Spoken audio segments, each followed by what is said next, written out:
Why is it coming down to blackouts? I mean, obviously, to update a power grid is a massive undertaking. And I think what we're seeing here is that PG&E is a massive corporation that,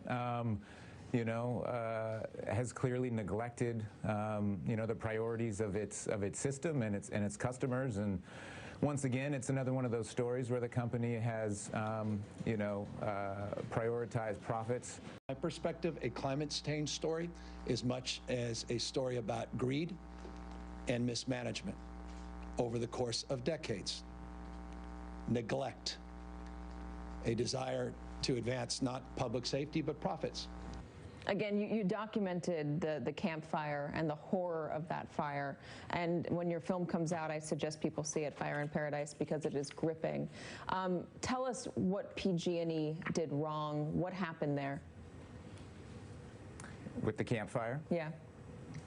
Yeah, so the California fire investigators determined last spring that the tower where a wire had shaken loose off a hook was nearly 99 years old. Those towers were on the list for upgrades and maintenance.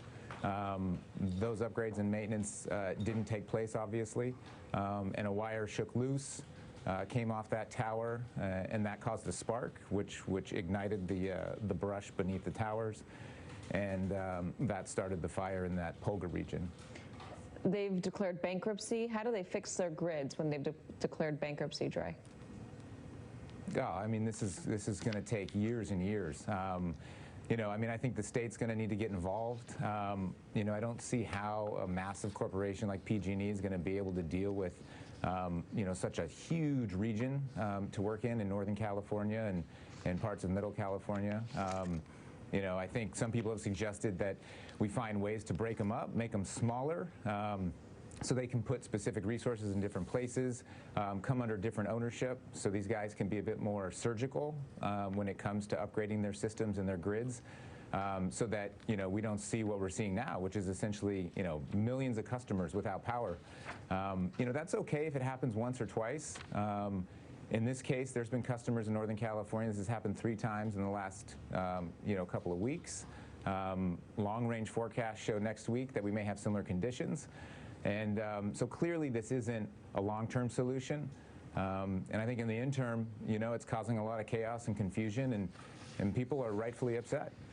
Dre Cooper. Dre, thank you very much for joining us. We appreciate it.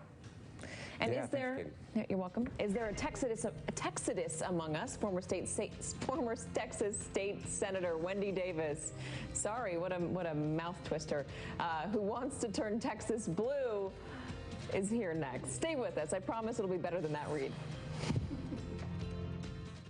Hey, renovators, time to dream bigger.